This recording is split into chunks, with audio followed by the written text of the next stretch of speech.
बहुत बहुत स्वागत है आप सभी का शिक्षक शिक्षा यूट्यूब चैनल पे। और आज के इस खास वीडियो में हम चर्चा करेंगे बीपीएससी के द्वारा जारी पीआरटी के नोटिफिकेशन को लेकर के। वैसे तो बीपीएससी ने पीआरटी से लेकर के टीजीटी तक का डिटेल्स एक ही नोटिफिकेशन में डाल दिया है, लेकिन हम यहाँ पे पीआरटी के जितने भी इम्पोर्टेंट टॉपिक हैं, जितने भी इम्पोर्टेंट नोटिफिकेशन हैं, उनको एक साथ लेकर के आए हैं ताकि आप लोगों को पीआरटी को लेकर के कोई भी कन्फ्यूजन ना रहे। सारे सवालों के जवाब आपको पीआरटी से रिलेटेड इस वीडियो में मिल जाएंगे। फिर भी यदि आपके मन में कोई डाउट रहता है, कोई सवाल रहता है, तो आप हमें कमेंट करके अपना सवाल पूछिएगा। आपके सभी सवालों के जवाब देने का प्रयास किया जाएगा। अब यहाँ शुरुआत करेंगे हम एक एक पॉइंट से और डिटेल से समझते चलेंगे कि पीआरटी के नोटिफिकेशन के अकॉर्डिंग क्या क्राइटेरिया रखा गया है और सिलेबस क्या रखा गया है। अमूमन जितने भी इम्पोर्टेंट टॉपिक्स हैं वो सारे यहाँ पे डिस्कस किए जाएंगे। तो सबसे पहले हम शुरुआत करेंगे सीटों को लेकर के। तो जैसा कि आप लोगों ने नोटिफिकेशन में देखा होगा, डिटेल से सीटों को यहाँ पर दिया गया है और उसका समीकरण रूप आप यहाँ पे देख पा रहे हैं। जो सामान्य शिक्षकों के पद होते हैं, जैसे कि पीआरटी यानी कि प्राइमरी टीचर्स होते हैं 1 to 5 के टीचर, ठीक है, और 1 to 5 में आपके सामान्य शिक्षक कहलाते हैं जब आप यहाँ पर नियुक्त होते हैं 1 to 5 के लिए, तो ठीक है। तो सामान्य शिक्षकों के लिए 67,066 पद सृजित किए गए हैं, इसके लिए नोटिफिकेशन जारी किए गए हैं। इसके बाद उर्दू शिक्षकों के लिए 12,729 पदों का सृजन किया गया है और बांग्ला शिक्षकों के लिए 148 पदों का सृजन किया गया है। कुल मिलाकर के 79,943 पद यहाँ पर सृजित किए गए हैं और इनमें से 50% सीटों पर आरक्षण मिलेगा महिला अभ्यर्थियों को। तो जो भी महिला अभ्यर्थी इस एग्जामिनेशन की तैयारी कर रहे हैं, थोड़ा सा अपना बेटर परफॉर्मेंस करेंगे, एग्जामिनेशन क्लियर कर लेंगे, तो निश्चित रूप से उन्हें जॉब मिल जाएगी। ये उनके लिए गोल्डन अपॉर्चुनिटी है। अब यहाँ दूसरी बात वेतन को लेकर के हो जाए, तो यहाँ पर 25,000 रुपये मूल वेतन, जैसा कि आप लोगों ने नोटिफिकेशन में देखा है, वो दिया गया है। लेकिन इसके ऊपर आपको अन्य भत्ते जुड़ते हैं, जैसे कि डीए जुड़ता है जिसको महंगाई भत्ता कहते हैं। इसके अलावा आपका होम रेंट जुड़ता है, ठीक है, मकान किराया भत्ता। इसके अलावा आपका मेडिकल जुड़ेगा, ठीक है, मेडिकल के अलावा आपका पीएफ जुड़ेगा। तो इन सब को मिलाकर के ग्रॉस पेमेंट हो जाता है 40 से लेकर के 41,000 के बीच का। तो ये आपका ग्रॉस पेमेंट हो जाएगा, ठीक है। तो पेमेंट ठीक ठाक हो जा रहा है, लेकिन ये भी आप कह सकते हैं कि ये ग्रुप डी का ही पेमेंट है, ठीक है। ग्रुप डी का फुल फ्लेज जो पेमेंट होता है वो यहाँ पे सरकार दे रही है। ग्रुप सी का होना चाहिए था, लेकिन ग्रुप डी का ही अभी तक है। अब यहाँ से आगे बढ़ेंगे, योग्यता के ऊपर आते हैं। तो जो एलिजिबिलिटी क्राइटेरिया है उसमें मुख्य बातों को यहाँ पे शामिल किया गया है। जैसे कि सामान्य शिक्षक हैं, तो सामान्य शिक्षकों के लिए यह योग्यता दी गई है, ठीक है। बाकी उर्दू के शिक्षक हैं, बांग्ला के शिक्षक हैं, तो उनके लिए तो विषय के अकॉर्डिंग वो समझ सकते हैं। लेकिन जो सामान्य शिक्षक हैं उनके लिए क्या योग्यता रहेगी, उसकी चर्चा यहाँ पे की गई है। तो सबसे पहले क्राइटेरिया है कि न्यूनतम 50% मार्क्स के साथ इंटरमीडिएट होना चाहिए। इसके अलावा आपके पास डीएलएड होना चाहिए। इसके साथ साथ आपके पास सीटेट या बीटेट पेपर फर्स्ट उत्तीर्ण होने चाहिए, ठीक है। अब यहाँ पर एक क्राइटेरिया है कि आरक्षित वर्ग के जो अभ्यर्थी होते हैं इसमें ईडब्ल्यूएस को छोड़ दिया जाएगा, ठीक है। यानी कि आर्थिक रूप से कमज़ोर वर्ग के अभ्यर्थियों को इसका लाभ नहीं मिलेगा। इस क्राइटेरिया का यह क्राइटेरिया कहता है कि जो आरक्षित वर्ग यानी कि एससी, एसटी, बीसी और ईबीसी, इन और इसके साथ साथ पीएच यानी कि दिव्यांग अभ्यर्थी, ठीक है, तो इनको 5% का छूट यहाँ पर मिलेगा। यहाँ जो 50% आप देख रहे हैं इसमें 5% का छूट दिया जाता है इंटर के लिए। तो इंटरमीडिएट में अगर आप आरक्षित वर्ग के अभ्यर्थी हैं और आपका 45% मार्क्स बन रहा है, तभी आप अप्लाई कर पाइएगा, आप एलिजिबल हैं, ठीक है। तो ये क्राइटेरिया हो गया सबसे पहला क्राइटेरिया। इसके बाद दूसरी जो क्राइटेरिया है वो है कि न्यूनतम 50% अंकों के साथ स्नातक की डिग्री होनी चाहिए। स्नातक में आपके पास बीए की डिग्री हो सकती है, आपके पास बीएससी की डिग्री हो सकती है, या फिर आपके पास बीकॉम की डिग्री हो सकती है। इसके साथ साथ आपके पास सीटेट या बीटेट का पेपर फर्स्ट होना चाहिए। इसके अलावा आपके पास डीएलएड या बीएड की डिग्री होनी चाहिए, यानी कि जो बीएड के अभ्यर्थी हैं वह भी यहाँ 1 to 5 में फॉर्म अप्लाई कर सकते हैं। और वैसे अभ्यर्थियों के लिए एक क्राइटेरिया यहाँ पर भी दिया गया है। यहाँ पर कहा गया है कि जो भी बीएड के अभ्यर्थी हैं अगर वो परीक्षा पास करते हैं, उनकी नियुक्ति हो जाती है, तो नियुक्ति के 2 वर्षों के अंदर उनको प्रारंभिक शिक्षा शास्त्र में 6 महीने का ब्रिज कोर्स करना अनिवार्य होगा। और ये 6 महीने के ब्रिज कोर्स के लिए आपको सरकार के द्वारा सवैतनिक अवकाश दिया जाएगा। ठीक है, सवैतनिक अवकाश का मतलब होता है कि आपका पेमेंट चालू रहेगा, इसके साथ साथ आप इस कोर्स को भी कर पाइएगा। और यह कोर्स अमूमन इग्नू या नालंदा ओपन यूनिवर्सिटी के द्वारा कराई जाती है। मुख्य रूप से इग्नू के द्वारा करवाई जाती है, क्योंकि जो भी ओपन यूनिवर्सिटी हैं वहीं से आप ज्वाइनिंग के बाद कोई भी कोर्स कर सकते हैं। ठीक है, लेकिन ये तो अनिवार्य कोर्स है। 6 महीने का ये ब्रिज कोर्स ये टोटली अनिवार्य कोर्स है। और अगर आप नहीं कर पाते 2 वर्षों के अंदर तो फिर आपके सर्विस के ऊपर गाज गिर सकती है। इसके बाद तीसरी क्राइटेरिया है कि न्यूनतम 50% अंकों के साथ इंटरमीडिएट की डिग्री हो या स्नातक हो, इसके साथ साथ बीटेट या सीटेट पेपर फर्स्ट उत्तीर्ण हो, और डीएलएड या बीएड अपीयरिंग स्टूडेंट जो भी हैं वे भी इसमें शामिल हो सकते हैं। तो बहुत सारे कैंडिडेट जो 2021 से 23 सत्र में डीएलएड कर रहे थे या बीएड कर रहे थे, उनके कमेंट बराबर आ रहे थे कि सर हम लोग एलिजिबल हैं या फिर नहीं हैं। हम लोगों को भी यहाँ पर मिलना चाहिए मौका, क्योंकि हमने सीटेट पास कर लिया है। तो सीटेट जो पास कर चुके हैं 2021-23 के छात्र, और इस बार फाइनल एग्जामिनेशन उनका होने वाला है, ठीक है, तो वैसे अभ्यर्थी यहाँ पर अपीयर हो पाएंगे, सम्मिलित हो पाएंगे, बशर्ते कि उनकी जो अंतिम परीक्षा है उसका आयोजन दिनांक 31 अगस्त 2023 तक पूर्ण हो जाना चाहिए। ठीक है, तो जो आपका final examination DElEd second year का होगा, जैसे डीएलएड मान लीजिए कि आप डीएलएड के अभ्यर्थी हैं 2021-23 सत्र में और आपका फॉर्म भी फिलअप हो चुका है, एग्जामिनेशन का शेड्यूल बहुत जल्द जारी कर दिया जाएगा और उम्मीद है कि 31 अगस्त 2023 से पहले ही आपका एग्जामिनेशन जो है वो कंप्लीट हो जाएगा। तो यहाँ पर आपके लिए ये एक गोल्डन अपॉर्चुनिटी दिया गया है। ठीक है, और मान लीजिए कि अगर आप एग्जामिनेशन में अपीयर होते हैं और वहाँ भी आप सक्सेसफुली पास कर जाते हैं तो नेक्स्ट ईयर आप गवर्नमेंट जॉब में आ जाइएगा। तो ये आप लोगों के लिए गोल्डन अपॉर्चुनिटी है और इसको आपको अपने हाथ से जाने नहीं देना चाहिए। इसके लिए आपको तैयारी पे फोकस करना है। तैयारी कैसे करेंगे, सिलेबस क्या रहेगा, इसके ऊपर भी हम आगे चर्चा करेंगे।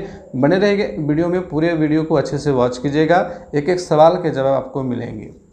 नेक्स्ट हमारा है आयु सीमा को लेकर के क्लैरिफिकेशन यहाँ पर कर दिया गया है नोटिफिकेशन में। तो आयु सीमा जो है उसके लिए कट ऑफ तिथि 1 अगस्त 2023 होगी। ठीक है, 1 अगस्त 2023 को ही न्यूनतम उम्र सीमा और अधिकतम उम्र सीमा की गणना की जाएगी। आपका जो भी डेट ऑफ बर्थ है उसका 1 अगस्त 2023 तक कितना हो रहा है, न्यूनतम या फिर अधिकतम, इसी से गणना होगी। ठीक है, तो कट ऑफ डेट यहाँ पर 1 अगस्त 2023 है। अब यहाँ देखिए, प्राथमिक शिक्षकों के लिए न्यूनतम आयु 1 अगस्त 2023 को 18 वर्ष रखा गया है। ठीक है, 1 अगस्त 2023 को 18 वर्ष न्यूनतम हो जाना चाहिए और मुझे नहीं लगता कि कोई भी अभ्यर्थी इसमें छटेंगे, सभी के 18 वर्ष हो ही गए होंगे, क्योंकि वैसे भी डीएलएड में एडमिशन के लिए न्यूनतम 17 वर्ष आयु है।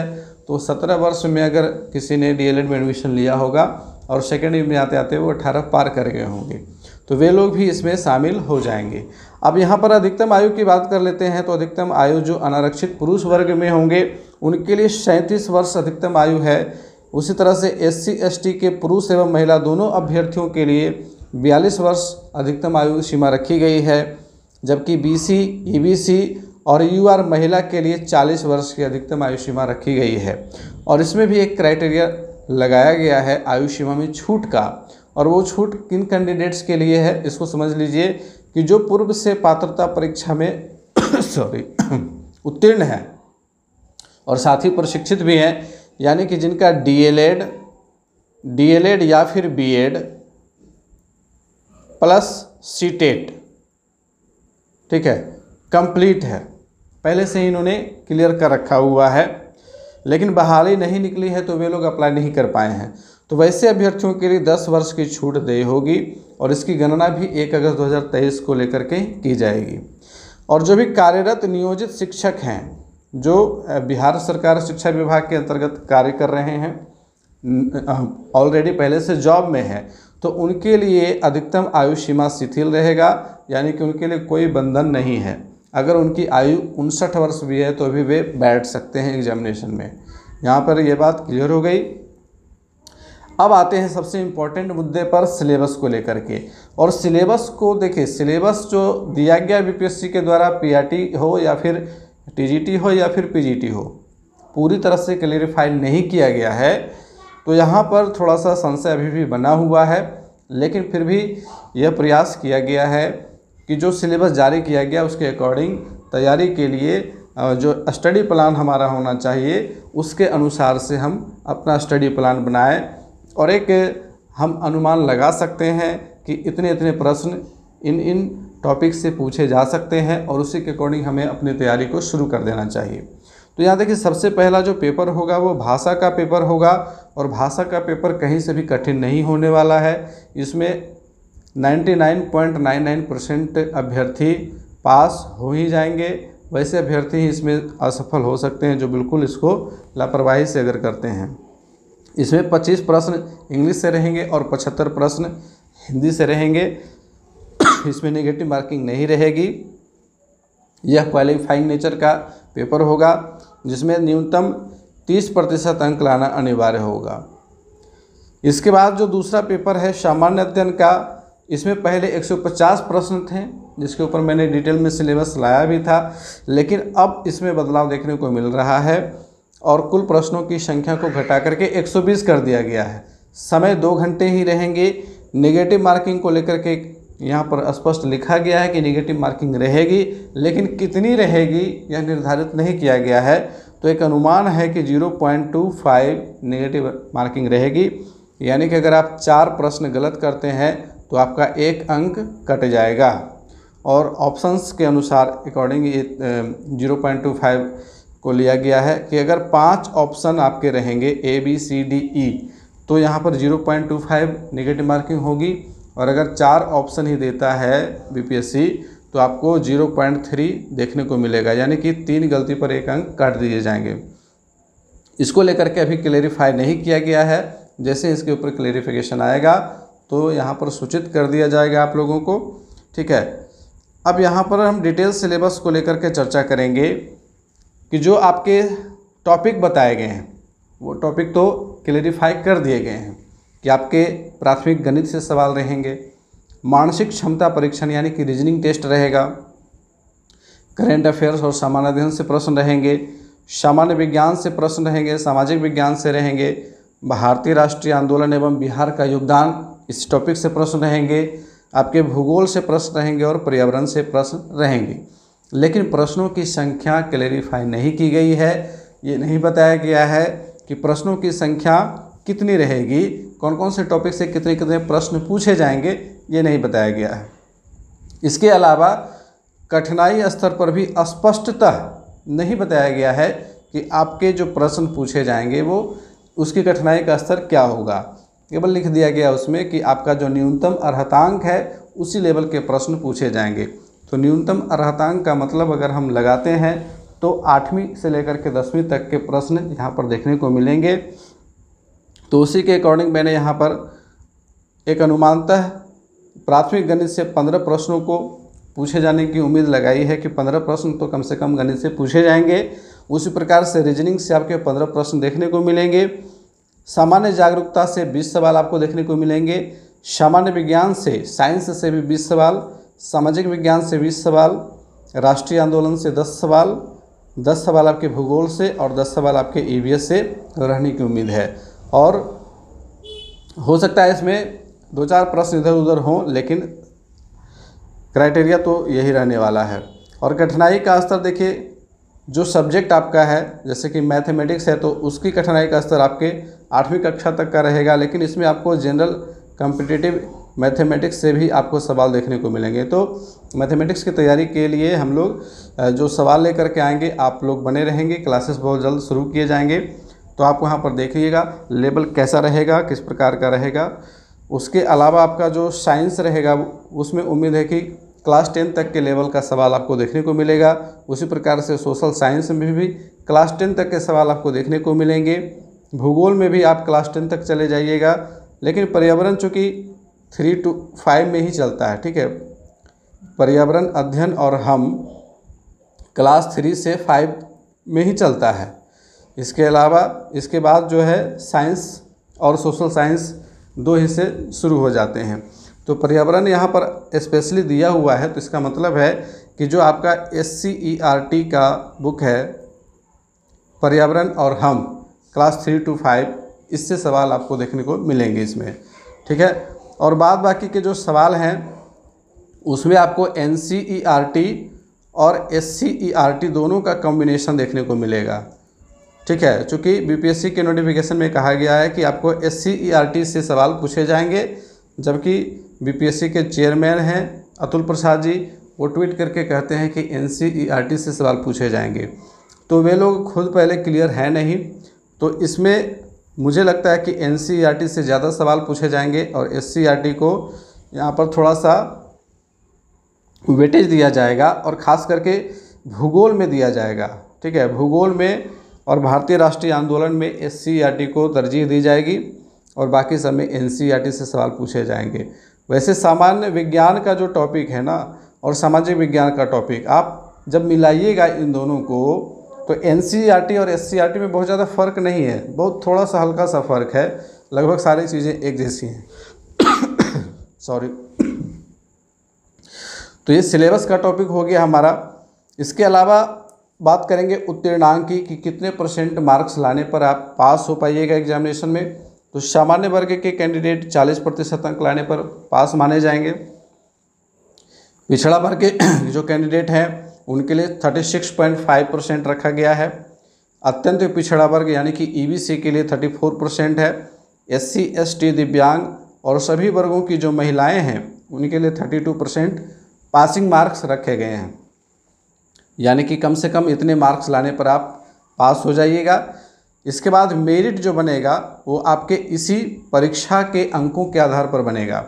इसमें जैसे पहले होता था कि आपका मैट्रिक है, इंटर है, आपका ट्रेनिंग का है, उसके अलावा आपका सीटेट का वेटेज मिलता था, वैसा कुछ नहीं होने वाला है। अब सीधे सीधे आपके इसी एग्जामिनेशन में जो मार्क्स आपके आएंगे उसी के अकॉर्डिंग आपका मेरिट बनेगा, ठीक है। नेक्स्ट पॉइंट है आवेदन हेतु महत्वपूर्ण डॉक्यूमेंट्स आपके पास क्या क्या होने चाहिए। तो आपके पास जो भी डॉक्यूमेंट हैं वो आप उसका फ़ोटोकॉपी वगैरह करा करके रखिए, सेल्फ अटेस्टेड करा करके रखिए, और जो नहीं है आपके पास अभी समय है, आप इन डॉक्यूमेंट्स को रेडी कर लीजिए। सबसे पहला मैट्रिक का मार्कशीट और सर्टिफिकेट, उसी प्रकार से इंटर का मार्कशीट और सर्टिफिकेट, ठीक है। और अगर आप ग्रेजुएशन लेवल से अप्लाई कर रहे हैं तो फिर आप ग्रेजुएशन लेवल का मार्कशीट और सर्टिफिकेट दीजिएगा। अगर आपके पास ग्रेजुएशन का सर्टिफिकेट नहीं है तो आप प्रोविजनल लगा सकते हैं, कोई दिक्कत नहीं होने वाली है। इसके बाद प्रशिक्षण का अंक पत्र एवं प्रमाण पत्र, और जो लोग फाइनल ईयर में हैं उनके पास तो प्रशिक्षण का अंक पत्र और प्रमाण पत्र नहीं होगा, तो उन लोगों के लिए बाद में जब आप क्लियर कर लीजिएगा एग्जामिनेशन, उसके बाद देखिए जब तक ये बहाली होगी तब तक आपका रिजल्ट वगैरह भी आ जाएगा, तो इसमें टेंशन नहीं लेना, उस टाइम तक आपके पास ये सर्टिफिकेट आ जाएंगे। इसके बाद है अस्थायी निवास प्रमाण पत्र। चूँकि आवेदन में स्पष्ट कर दिया गया है नोटिफिकेशन में कि जो बिहार राज्य के अस्थायी निवासी हैं वही केवल इस फॉर्म को भर सकते हैं, तो आपके पास अस्थायी निवास प्रमाण पत्र बिहार राज्य से निर्गत होना अनिवार्य है।